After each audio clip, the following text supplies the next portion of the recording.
Assalamualaikum warahmatullahi wabarakatuh. Balik lagi sama Mbak Bidan. Kali ini kita mau bahas apa? Kita mau bahas sesuai yang ada di judul ya, yang di bawah. Kenapa aku bahas ini ya? Karena mungkin kasusnya, jadi secara nggak langsung kita bahas kasus ya. Agak lumayan sering ya ditemui karena ini berhubungan dengan bayi. Sebenarnya prebiotik masuk dalam materi aku yang diulas di video sebelumnya. Di video sebelumnya itu kurang lebih 2 mingguan ya, 2 minggu yang lalu lah ya. Itu dengan judul sayur dan buah buat sembelit bayi, gitu ya. Buat sembelit bayi apa? Bayi empasi. Nah itu kalau nggak salah judulnya itu ya, aku agak lupa. Iya benar, judulnya itu ya. Nah karena ada kesalahan dalam proses perekaman pada saat itu, jadi ini mendukung lah ya, dibuat materi terpisah gitu, dibuat video terpisah. Jadi aku bahas di video kali ini. Jadi ada kasus yang ingin aku bahas di video aku yang sebelumnya, tapi karena tadi ada masalah, jadi sekalian kita bahas di video kali ini. Jadi apa ya? Yaitu kasusnya adalah, jadi saat aku bertemu klien itu mengatakan, klien tersebut mengatakan bahwa DSA tidak merekomendasikan sayur dan atau buah. Dengan riwayat dari si bayi sebelumnya adalah dia minum ASI dan sufor, tapi dominan di susu formula, Untuk minum itu juga dianjurkan juga dokter, jadi ada takarannya dari dokter ya untuk minum air putih. Terus juga sempat dianjurkan untuk ganti susu formula baru, yang mungkin belum dicoba sama klien. Nah ternyata masih sembelit juga nih, terus konsultasi ke aku coba bilang, aku coba kasih masukan untuk perbandingan pencampuran antara susu dan air itu diperbaiki. Kan itu tingkat kekentalan ya, aku juga pernah bahas di story aku di Instagram aku sebelum, di Instagram isi home care ya. Nah itu aku pernah bahas juga di situ. Nah itu bisa berpengaruh. Nah ini aku sarankan untuk lebih encer ya, jadi jangan terlalu kental. Nah tapi ternyata masih sembelit juga nih, dan sang bayi itu sampai nangis ya, pas BAB-nya itu sampai nangis ya. Ini jadi jadi khawatir banget kan orang tuanya. Nah terus konsul lagi ke dokter, ternyata dokter itu memberikan resep atau memberikan resep itu untuk pelembut pup. Jadi diberikan lagi pelembut pup ya. Nah kenapa di sini aku pakai kata lagi? Karena memang selama aku home care, terus aku berkunjung ke sana, aku tanya, memang setiap ada sembelit itu diberikannya adalah pelembut pup gitu. Jadi itu bukan yang pertama kali diberikan pelembut pup, tapi udah kesekian kali diberikan pelembut pup gitu ya.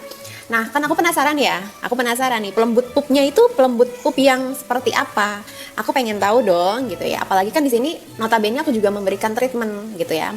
Terus konsultasi juga dengan aku pengen tahu sebagai pihak ketiga untuk meng-cross check gitu ya, apa isi dari pelembut pupnya tersebut dan bagaimana cara memberiannya gitu ya. Nah aku tanya, ternyata kandungannya adalah probiotik dan diberikannya itu melalui campuran susu gitu. Nah memang yang aku tahu itu pelembut pup itu bahannya atau kandungan utamanya adalah probiotik, vitamin dan mineral. Dan yang aku khawatirkan kan diberikannya itu bukan di luar itu ya, tapi nggak mungkin lah ya karena DSA ya yang memberikan. Nah, soalnya ada beberapa emang pelembut pup itu yang murni isinya adalah obat pencahar. Nah ini yang aku khawatirkan, makanya aku coba tanyakan kembali ya isinya apa gitu untuk meng-cross check aja gitu. Nah oke, mari kita bahas ya. Nah di sini kan diberikan probiotik ya. Jadi apa itu probiotik? Probiotik adalah mikroorganisme hidup untuk mendukung pencernaan yang menguntungkan bagi tubuh. Ini secara umum ya. Ditemukan juga pada makanan fermentasi dan suplemen gitu. Jadi di makanan fermentasi atau makanan real itu ada ya. Jadi bukan dalam bentuk suplemen aja, tapi makanan real itu ada.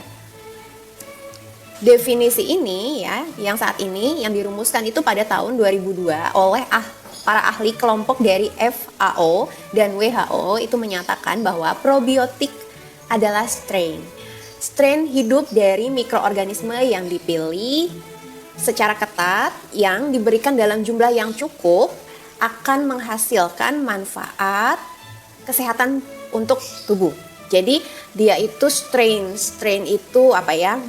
Kalau dalam ilmu taksonomi, strain itu adalah kelompok organisme yang terdapat dalam spesies yang sama. Jadi kayak definisi ini dipertahankan di Asosiasi Ilmiah Internasional untuk Probiotik dan Prebiotik tahun 2013 gitu ya. Jadi memang mikroorganisme yang menguntungkan gitu ya. Lalu apa itu prebiotik? Menurut FAO, ahli FAO atau WHO itu mendeskripsikan prebiotik sebagai komponen makanan non-viable yang memberikan manfaat kesehatan pada inang. Dalam hal ini kita ya, manusia. Terkait dengan modulasi mikrobiota. Nah, secara awam, prebiotik itu sumber nutrisi untuk probiotik. Prebiotik dapat digunakan sebagai alternatif probiotik atau sebagai pendukung tambahannya. Namun, prebiotik yang berbeda akan merangsang pertumbuhan bakteri usus asli yang berbeda. Prebiotik memiliki potensi besar untuk memodifikasi mikrobiota usus. Namun, modifikasi ini terjadi pada tingkat strain dan spesies individu dan tidak mudah diprediksi secara a priori. Nah, ini banyak laporan efek yang menguntungkan dari prebiotik. Nah, dari teorinya ya, tadi aku sebutkan adalah teorinya. Nah, yang jadi bahan pembahasan di sini itu apa sih? Yang jadi bahan pembahasan dalam kasus ini adalah kenapa sih ya bayi yang sudah mendapatkan makanan pendamping itu tidak dibolehkan diberikan sayuran dan atau buah? Kenapa gitu ya? Yang jadi bahan pertanyaan aku pada saat itu ya. Kok nggak boleh? Kenapa gitu ya? Sedangkan di video sebelumnya aku juga udah sebutkan berdasarkan teori ya, berdasarkan teori dan ahli di situ ya, dan ahlinya itu mengatakan boleh, dianjurkan malah, nggak ada masalah, tidak ada kata haram di situ. Kenapa? Kenapa jadi larangan nggak boleh makan sayur dan buah? Nah, itu yang jadi bahan pertanyaan kan. Nah, sebenarnya apa sih masalah yang timbul dalam mengkonsumsi sayur dan atau buah? Lalu nih, saat bertemu dengan kondisi yang tadi aku sebutkan dalam kasus ya, yaitu di sini kan adalah kasusnya adalah sembelit pada bayi. Kenapa harus selalu diberikan pelembut pup? Kenapa? Kenapa harus selalu yang diberikan itu pelembut pup gitu? Gitu. Jadi setiap ada sembelit kasih pelembut pup, setiap ada sembelit pelembut pup, gitu ya. Ya. Sedangkan makanannya tidak diperbolehkan makan sayur dan buah, nggak boleh makan sayur dan buah. Nih mohon maaf nih, jadi agak tarik nafas panjang jadinya Bu Bidannya ya. Setiap dikonsultasiin, Bu Bid, anak aku sembelit, ditanya makannya apa, nggak boleh makan sayur dan buah, tapi setiap sembelit dikasihnya pelembut pup. Oke, nah ini kalau dilihat dari masalah yang terjadi, kan itu berulang sembelitnya ya. Masalahnya adalah sembelitnya berulang. Kenapa tidak dicoba diperbaiki dari keseimbangan nutrisinya? Ini aku memang berbicara bukan seorang ahli nutrisi, bukan seorang ahli gizi. Tapi aku berbicara karena sebagai terapis, sebagai bidan ya. Yang basic dasarnya memang memahami hal ini. Ini basic dasar yang aku pahami ya. Gitu. Jadi aku berbicara ini berdasarkan pengalaman, berdasarkan ilmu yang aku tahu dan teori yang aku tahu. Teorinya ini juga bukan teori yang asal mungut di koran, asal mungut di artikel, enggak ya. Aku berdasarkan apa yang disampaikan WHO, yang disampaikan Kementerian Kesehatan, kayak gitu-gitu ya. Nah, kenapa coba kita tidak cross check dulu nih keseimbangan nutrisinya? Ada masalah enggak di sini? Gitu. Kalau kita sudah tahu akar masalahnya di situ, kenapa tidak diperbaiki di situ? Bukan memberikan terapi tanpa memperbaiki akarnya dulu gitu ya. Kan keseimbangan nutrisinya yang bermasalah gitu ya. Oke, nah ini menurut aku, jadi sembelit berulang kali dalam masalah ini itu karena ketidakseimbangan asupan bayi. Tadi kurang dari kurang serat lah intinya ya, kurang serat, kurang vitamin, kurang mineral kayak gitu ya. Gitu ya, ini menilai dari asupan fiber si kecil. Nah, serat, tadi aku singgung serat. Dalam hal ini udah aku bahas di video aku sebelumnya juga ya. Serat itu adalah prebiotik alami. Serat ya, Aibun, serat. Ini tuh sangat sensitif. Kenapa? Kenapa serat aku bilang sangat sensitif ya? Karena terlalu banyak atau terlalu sedikit asupan serat itu bisa dua-duanya itu bisa bikin sembelit atau bisa bikin konstipasi. Ini bukan aku aja yang berbicara seperti ini ya. Ini ahli gizi ya, ahli gizi dari US, Alisa, itu juga berbicara demikian, gitu ya. Jadi serat itu hampir mirip, bukan kandungannya ya, tapi efeknya itu hampir mirip dengan vitamin D. Jadi dia itu kalau kelebihan dan atau kekurangan itu bisa bikin sembelit, gitu. Oke. Nah, ini balik lagi ya tadi ya, berarti ini mengenai keseimbangan nutrisi gitu ya, keseimbangan asupan, keseimbangan gizi dari si bayi gitu. Nah, sekarang sudah dilihat nih, kalau semua bisa didapatkan dari bahan makanan real atau dari makanan gitu ya, kenapa sih harus dikasih suplemen? Aku juga udah pernah bahas ini di video aku sebelumnya. Suplemen adalah bentuknya adalah tambahan gitu. Jadi kalau bisa didapatkan dari makanan real, makanan sehari-hari, bahan yang ada, bahan yang nyata gitu ya, kenapa nggak dari situ dulu gitu? Kenapa harus lari langsung ke suplemen? Ya, dalam hal ini pelembut pup ya. Jadi dari makanannya dulu diperbaiki gitu. Baru kalau misalnya kekurangan dari makanan boleh kasih tambahan dari suplemen. Jadi sebenarnya yang harus diperbaiki adalah dari makanannya gitu. Nah, sekarang ada kasus lagi nih. Kita bahas lagi kasus ya. Ini kasus yang kedua. Kasus yang kedua ini jadi bayi usia 9 bulan, ASI, riwayatnya minumnya ASI dan sufor, campur jadinya. Tapi dominannya di ASI. Gitu. Tadi yang pertama dominannya di susu formula ya. Ini dominannya di ASI. Terus mengalami batuk pilek. Lalu memang sudah cukup rutin ya mungkin ya diberikan probiotik. Lalu ke DSA, mungkin dapat obat ya di DSA karena dilihat dari sakitnya batuk pilek ini lumayan durasinya nggak cuma 1-2 hari, jadi lumayan agak lama, kisaran mungkin sekitar 5 harian ya batuk pileknya ya, mungkin dapat obat juga. Dan ini sempat dikonsultasikan juga ke dokternya, dikonsultasikan ke DSA-nya untuk suplemen probiotiknya itu dilanjutkan. Ini 3 DSA yang bilang untuk meneruskan minum probiotik atau suplemen. Terus kalau kita cross check, riwayat makan masih cukup bagus kalau kata klien ya. Keluhannya adalah pup berlendir, teksturnya seperti selai dan banyak. Sehari pup 4 kali. Dan berat badan turun semenjak pupnya itu berubah teksturnya, yaitu tadi ya pas saat teksturnya itu seperti selai. Gitu. Terus minum probiotiknya ini mungkin lebih dirutinkan lagi saat dia sakit itu mungkin kurang lebih 1 mingguan. Ya, udah 1 mingguan. Nah, untuk kasus yang kedua, ini karena bayi ini sudah mengenal suplemen probiotik sejak usia 4 bulan, kalau nggak salah ya. Yang aku tahu itu dari usia 4 bulan. Kok Bu Bidan bisa nebak usia 4 bulan gitu ya? Kenapa bisa nebak? Karena mungkin memang tidak rutin, mungkin tidak sering bertemu dan tidak sering konsultasi, tapi secara garis besar aku mengikuti track record kesehatannya gitu ya. Jadi ya hampir setiap bulan ngobrol lah gitu. Jadi tahu ya, cukup tahu. Walaupun nggak begitu banyak gitu ya, paling sedikit lah ya, paling berapa persen. Tapi yang aku tahu memang di usia 4 bulan sudah mengkonsumsi atau sudah mendapatkan suplemen probiotik ini gitu. Selanjutnya menurut aku, dan ini juga didukung oleh pernyataan ya dari seorang dokter, seorang profesor dari kedokteran di divisi gastroenterologi di Fakultas Kedokteran ya, Fakultas Kedokteran Universitas Washington.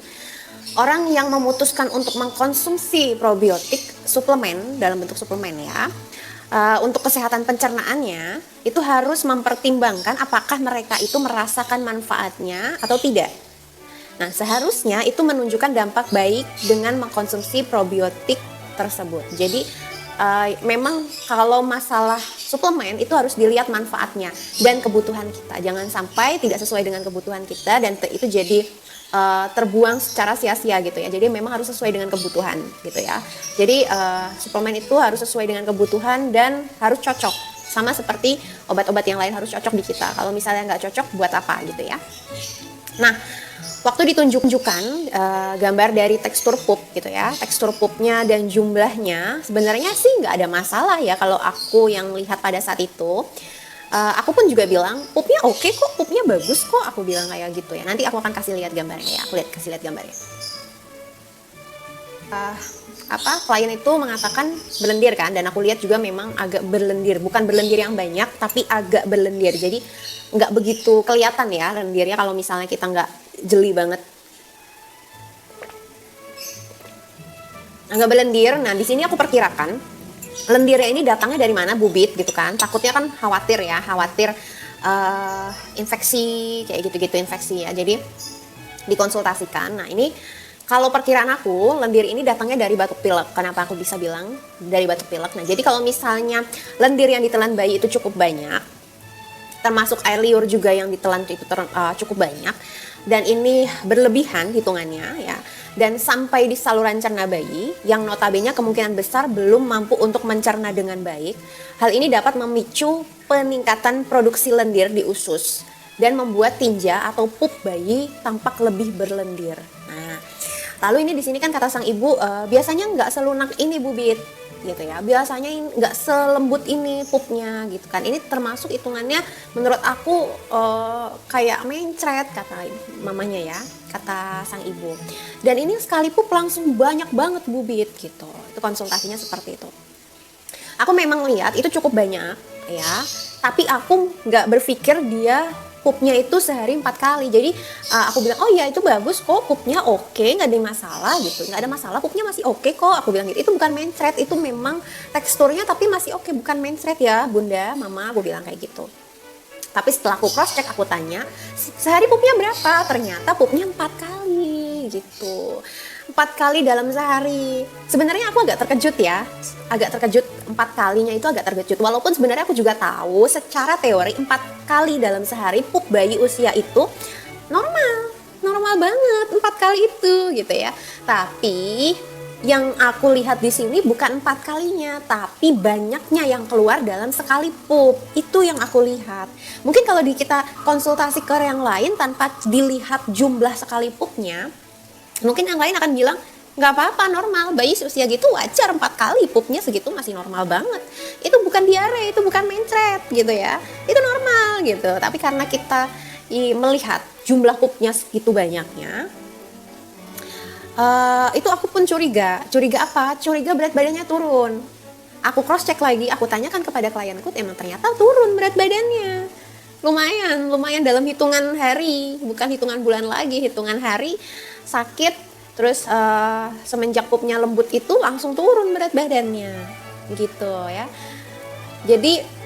Jadi kalau misalnya ada yang mengalami hal yang sama kayak misalnya begitu, terus ternyata pupnya 4 kali yang dalam teori segitu masih normal, perlu di cross check lagi, perlu dilihat lagi jumlah sekali pupnya tuh seperti apa gitu ya. Kalau jumlah sekali pupnya langsung sebanyak itu, kalau menurut aku sebagai orang sebagai pribadi ya, sebagai personal secara aku dan secara ilmu yang aku tahu, segitu terlalu banyak gitu ya, dan itu bisa bikin turun berat badan gitu ya. Mungkin bukan pup yang berkali-kali, tapi itu sekali pup langsung banyak. Itu yang menjadi catatan atau digarisbawahi gitu. Kenapa gitu kan. Nah, saat aku tahu tadi kan BB-nya turun, dan kan kita juga tahu ternyata dia minum probiotiknya juga disuruh diteruskan, dilanjutkan, dan itu durasinya udah cukup lama. Walaupun sebenarnya seminggu itu normal ya, biasanya malah disuruh diteruskan selama 2 minggu gitu. Tapi kalau menurut aku seminggu itu udah cukup lama kalau misalnya dia sudah terbiasa dengan probiotik. Tapi kalau dia belum terbiasa dengan probiotik, boleh silakan diteruskan. Tapi ini kan sudah terbiasa minum probiotik ya, dalam mungkin cukup rutin, dan ini lebih dirutinkan lagi karena sakit kan gitu. Terus aku cek lagi, ternyata pas aku home visit ke sana, memang badannya kelihatan kurus, dan tangannya itu di telapak tangan, area tangan, pergelangan tangan, telapak tangan ini warnanya kekuningan gitu. Aku takutnya emang karena turun drastis itu, bayi itu masih bisa kuning loh, Aibun, kalau berat badannya itu turun drastis atau tidak mencukupi garis itu ya, grafiknya itu. Biasanya beberapa bayi ada yang terlihat kuning, nanti akan balik lagi kok, normal lagi kalau berat badannya bagus. Itu beberapa bayi yang aku temui seperti itu.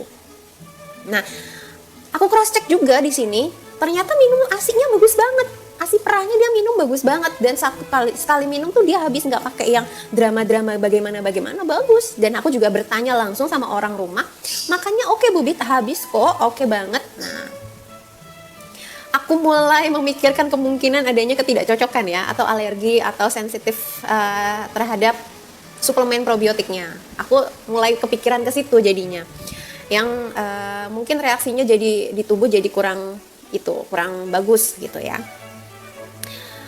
Kenapa sih aku bisa bilang kayak gitu? Kenapa aku bisa berpikiran seperti itu gitu ya? Karena yang kita bahas ini bayi. Yang kita bahas adalah bayi, bukan orang dewasa. Bayi di bawah 1 tahun. Yang dimana semua organ tubuhnya itu masih tahap berkembang dan sensitif gitu. Walaupun sebenarnya probiotik itu terkenal sangat bermanfaat secara umum ya. Dan mungkin beberapa bayi di luar sana pun cocok mengkonsumsi atau minum probiotik suplemen tambahan gitu ya. Tapi ini kan bentuknya suplemen, tadi aku bilang ya, suplemen adalah tambahan, itu tidak semua orang cocok, mungkin beberapa orang cocok, mungkin atau beberapa bayi cocok, tapi belum tentu bayi yang di depan aku atau yang Aibun sekarang rawat, anak Aibun itu cocok, jadi belum tentu di semua orang tuh cocok gitu ya. Tidak semua kondisi juga bisa cocok, misalnya waktu bayi minum aman Bu Bit, oke. Tapi kok sekarang jadi nggak oke, ini banyak ditemui di kasus susu formula. Pas minum susu formula usia 1-3 bulan oke Bu Bit gak ada masalah. Sekarang usia 6 bulan kok jadi masalah ya, pupnya begini Bu Bit, begini. Makannya di cross check bagus begini. Tapi memang setelah ganti susu formula jadi membaik pupnya. Berarti kan ada masalah di susu formulanya ya. Bukan susu formulanya bermasalah, tapi gimana ya? Kondisinya. Tidak semua kondisi itu cocok gitu loh. Paham ya maksudnya ya? Gitu ya. Bukan menyalahkan susu formulanya, tapi susu formula itu belum tentu di kondisi dia yang saat ini cocok, sama dengan halnya suplemen. Belum tentu saat ini suplemen itu cocok untuk dia, gitu ya. Jadi tidak semua orang itu membutuhkan suplemen yang sama, bisa jadi berbeda. Gitu. Dan aku ini pernah bahas ini di postingan story aku sebenarnya ya. Tapi sasarannya sebenarnya itu bukan bayi, bukan balita, bukan ibu nifas, tapi ibu hamil. Sebenarnya sasaran aku memposting story itu ya.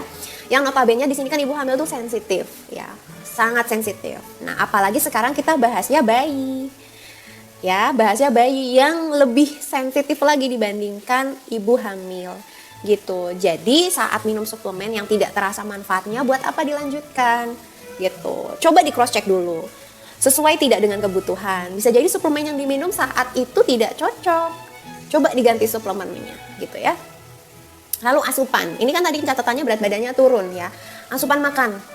Ini memang harus ditambah asupan makanannya karena tadi BB-nya turun dan jumlah pengeluarannya juga sekali keluar langsung banyak. Jadi memang harus ditambah. Makannya bagus Bu Bit, oke makannya bagus, tapi kan dia keluarnya banyak. Jadi porsinya harus ditambah. Jadi jangan gimana ya?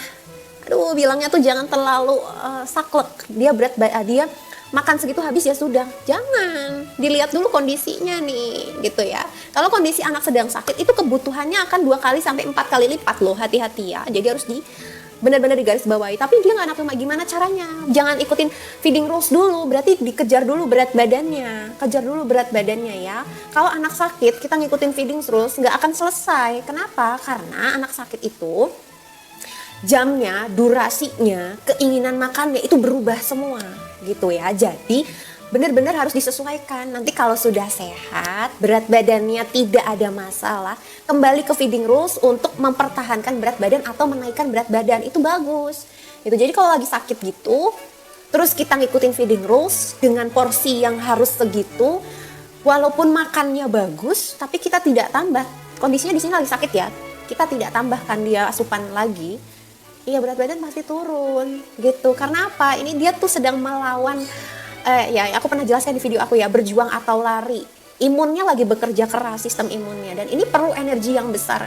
Kalau nggak dipenuhi energinya, dia akan nguras di berat badannya pasti. Gitu ya. Aduh, kenapa Bu Bidan mengeluh? Karena sedih sebenarnya aku tuh pas tahu masih pakai feeding rules gitu ya. Feeding rules perlu nggak sih Bu Bit? Perlu, tapi lihat kondisi, jangan terlalu kaku. Kalau feeding rulesnya dipakai di kondisi seperti itu dan kita samakan dengan feeding rules dia saat sehat, susah nanti gitu. Karena apa? Anak-anak itu bukan orang dewasa, berbeda. Mungkin kalau orang dewasa masih bisa mengikuti schedule, jadwal dan sebagainya pada saat sakit, tapi anak-anak nggak bisa gitu. Moodnya berubah, mereka belum bisa paham ke situ gitu ya. Berarti ini sebenarnya kita masih bahas tentang probiotik ya. Sebenarnya kita masih bahas probiotik. Jadi probiotik suplemen itu sebetulnya itu sangat kontroversial menurut aku ya. Kenapa bisa kontroversial? Jadi memang mungkin di kasus di luar sana tuh banyak kecocokan, tapi ini di dunia aku ya, sesuai dengan pengalaman aku, karena selama aku di dunia kebidanan, aku kurang merekomendasikan probiotik dalam bentuk suplemen untuk bayi sebenarnya ya. Itu aku kurang merekomendasikan. Mungkin dokter-dokter DSA banyak yang merekomendasikan, tapi aku secara personal mohon maaf sekali, aku kurang. gitu. Aku kurang gitu ya. Kurang merekomendasikan karena banyak menemukan ketidakcocokan. Mungkin ini jadi kayak agak traumatis ya. Jadi selama aku di dunia aku kebidanan dan itu aku berhubungan dengan bayi dan anak pada saat itu, banyak yang aku temukan ketidakcocokan untuk pemberian probiotik di bawah 1 tahun. Tapi untuk anak di atas 1 tahun itu bagus banget. Aku akuin ya, kebanyakan yang aku temuin pemberian probiotik di atas 1 tahun itu aku jarang menemukan nih ada masalah. Tapi kalau di bawah 1 tahun cukup banyak yang aku temui dengan adanya masalah gitu ya. Jadi aku malah lebih merekomendasikan untuk push atau gempur ASI gitu. Diare, sembelit, gempur ASI disertai dengan memperbaiki dari asupan ibu yang memberikan ASI pada bayinya. Itu di situ paling, karena kan asupan ibu yang memberikan ASI atau mengasihi itu mempengaruhi kandungan probiotik dalam ASI. Jadi asupan itu berpengaruh. Yang bilang asupan ibu tidak berpengaruh, aduh sorry to say, aku bilang itu salah. Kalau menurut aku itu sangat berpengaruh ya. Jadi kalau ibunya bagus asupannya, nutrisinya, keseimbangannya bagus, terus jadi membuat sistem pencernaannya bagus. Kalau sistem pencernaannya ibunya bagus, otomatis itu pasti akan bagus ke bayinya gitu ya. Dan sebelumnya kalau misalnya apalagi kalau dari pas kehamilan itu juga terjaga asupannya dan sistem pencernaan ibunya bagus, itu pasti juga mempengaruhi mikroorganisme yang ada di dalam usus bayi gitu. Dan proses persalinan juga sebenarnya mempengaruhi ya. Tapi karena sebagian besar pengaruhnya itu dari saat bayi setelah dilahirkan dari asupan ibu yang memberikan ASI gitu. Nah itu sebenarnya sangat berpengaruh. Ini bukan aku aja yang bilang, tapi dari AAP itu juga terbukti bahwa ASI itu mengandung sel monokuler yang meneruskan komponen bakteri yang berasal dari usus ibu ke bayi. Nah ini juga tadi aku bilang ya, berarti dari selama kehamilan sampai dengan proses persalinan hingga memberikan ASI itu juga komponen bakteri yang ada di dalam usus ibu itu juga ikut tertransfer ke bayi. Gitu ya. Jadi ASI yang tertelan itu mengandung komponen bakteri yang berasal dari ibu, diperkirakan itu mempengaruhi perkembangan sistem kekebalan tubuh bayi. Nah, ASI merupakan prebiotik alami, lebih disukai untuk bayi hingga usia 6 bulan. Nah, ini kandungan oligosakarida dalam ASI itu sangat besar dan merupakan bagian dari komponen prebiotik dalam ASI. Bayi yang mendapatkan ASI biasanya memiliki lebih banyak bakteri probiotik alami dalam sistem pencernaannya. Jadi jangan dilupakan, ASI itu tidak steril. Jadi jangan percaya yang bilang ASI itu steril. Enggak, ASI itu tidak steril ya. Jadi jangan dilupakan, ASI tidak steril. Yang artinya banyak bakteri baik di situ. Dia sebagai sumber pre dan probiotik alami gitu ya. Tadi kan dari AAP, nah ini dari Kementerian Kesehatan ya. Kementerian Kesehatan yang bilang ya. Selain nutrisi penting, protein, lemak, karbohidrat, vitamin, dan mineral, ASI juga mengandung berbagai sel kekebalan dan komponen bioaktif yang memiliki tindakan anti-inflamasi, anti-infeksi, dan probiotik. Ini Kemenkes yang bilang gitu. Jadi tolong dipertimbangkan baik-baik kalau misalnya untuk memberikan hal-hal informasi seperti ini perlu dibaca lagi, perlu dicari tahu lagi. Jangan dengar dari satu sisi aja, jadi coba dijelajahi lagi lebih dalam gitu ya. Aku suka nyes sih sebenarnya gara-gara begini aja ada hal-hal yang tidak nyaman di telinga aku gitu ya. Jadi kayak sebenarnya sih nggak ada masalah sih. Aku juga nggak baper gitu ya. Tapi coba tolong dipertimbangkan karena ini menyangkut anak Aibun gitu ya. Jadi kalau misalnya memang tidak cocok dengan informasi yang aku berikan, it's okay, nggak apa-apa. Di cross check lagi, cari second opinion. Sama halnya dengan dokter atau bidan yang lain. Kalau nggak cocok, cari yang lain, second opinion. Dan jangan mentah-mentah ditolak dan jangan mentah-mentah diterima. Jadi disaring dulu benar-benar gitu ya. Bukan karena titel aja ya, tapi bisa jadi pengalamannya dia lebih luar biasa dibanding titel yang tinggi gitu. Jadi jangan lupa teori itu berbeda sama praktek lapangan. Jadi harus benar-benar disaring ya gitu informasi yang didapatkan. Kita kembali lagi ke topik. Lalu kalau misalnya sudah masuk makanan pendamping, berarti perbaiki keseimbangan ya, keseimbangan nutrisinya tadi ya. Kalau misalnya sudah masuk ke makanan pendamping, berarti diperbaiki nutrisinya. Dan jangan lupa juga bakteri baik itu nggak hanya yang tadi, tapi juga terdapat di makanan pendamping loh, atau makanan real yang tadi ya, yang aku sebutkan itu. Probiotik itu tidak hanya dari suplemen gitu, tidak hanya dari ASI, tapi kalau sudah masuk makanan pendamping, dia juga ada di makanan pendamping gitu. Nah kalau misalnya kalau sufor biasanya aku sarankan itu untuk tadi yang aku tadi jelaskan yang di awal ya. Jadi perbandingan itu mempengaruhi sekali. Coba diatur ulang perbandingannya, Bu Bit, tapi aku sudah mengikuti tata aturan sesuai yang ada di kardusnya. Bu Bit, aku sudah mengikuti semua yang ada di kalengnya. Tapi ini catatan bareng-bareng, memang aturannya mungkin segitu, tapi terkadang di bayi kita atau di bayi Aibun itu bisa berbeda ke tingkat kecocokannya gitu ya. Jadi main sedikit di aturannya itu boleh gitu ya. Di situ misalnya takarannya sekian sendok untuk berapa mili, boleh kita sedikit diencerkan gitu ya, atau sedikit dikentalkan gitu ya. Itu kan untuk mempengaruhi atau melihat kecocokan dari konsumsi apa yang dikonsumsi bayi kita gitu ya. Tapi kalau misalnya sudah dimainkan di takarannya masih nggak cocok, berarti memang sudah tidak cocok dengan susu formulanya, atau hal seperti itu boleh ya. Kalau misalnya memang hal tidak menunjukkan kemajuan yang bagus, berarti memang khawatirnya ketidakcocokan dari susu formulanya, boleh diganti gitu. Jadi kalau misalnya ditanya apa sih emang sebenarnya apa sih Bubit manfaat dan efek dari probiotik itu sendiri secara umum, mungkin udah banyak yang tahu ya manfaatnya secara umum. Ini aku ulang sedikit aja. Jadi probiotik itu diyakini memiliki beragam cara kerja. Nah, salah satunya adalah dengan cara menyeimbangkan jumlah bakteri baik dan bakteri jahat yang, dan tanda kutip loh ya, yang hidup di sistem pencernaan. Nah, cara kerja ini itu dipercaya mampu meredakan diare yang disebabkan oleh infeksi atau akibat penggunaan antibiotik. Hasil studi klinis itu mengkonfirmasi efek positif probiotik pada penyakit gastrointestinal, misalnya itu ada sindrom iritasi usus, gangguan pencernaan, terus Helicobacter, ini aku juga pernah singgung ya Helicobacter ya di story aku ya. Terus penyakit radang usus, diare, dan penyakit alergi seperti dermatitis atopik itu juga biasanya cukup mempengaruhi ya mengkonsumsi suplemen probiotik atau tambahan probiotik ya. Yang perlu diingat di sini bahwa cara kerja probiotik itu mungkin bergantung dari strain ya, jenisnya ya, dosisnya, dan komponen yang digunakan untuk menghasilkan produk probiotik tersebut. Nah, jadi belum tentu semua orang cocok dengan 3 ini gitu. Jadi perlu dipertimbangkan dan hati-hati, dan perlu dilihat gitu ya perkembangan, ada perubahan ke arah yang lebih baik atau malah kurang gitu ya. Di sini efeknya jika mengkonsumsi sesuai dengan dosis yang direkomendasikan, suplemen probiotik umumnya ya, secara umum ya, itu jarang menyebabkan efek samping. Tapi ada beberapa kondisi atau ada beberapa kasus probiotik itu dapat menimbulkan efek samping berupa sakit perut, nyeri perut, diare, perut kembung. Tapi biasanya bukan yang sampai parah banget ya yang aku temui, tapi menemukan hal 3 itu. Lalu apakah aman?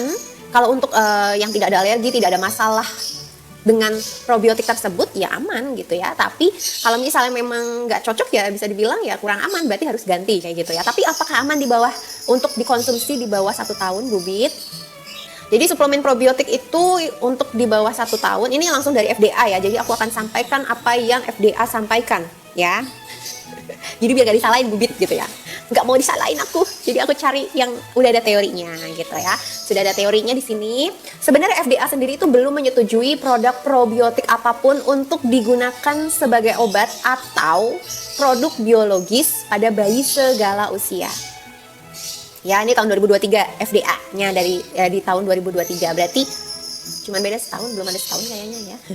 Gitu ya, ini dari FDA, dan FDA sendiri mengatakan, melalui pesan hari ini, kami memperingatkan kepada orang tua, pengasuh, dan penyedia layanan kesehatan bahwa jika produk-produk ini digunakan untuk mencegah atau pengobatan penyakit, produk-produk tersebut belum menjalani proses pasar yang ketat dari lembaga tersebut untuk mengevaluasi keamanan, efektivitas, dan kualitas produk-produk tersebut untuk penggunaan medis.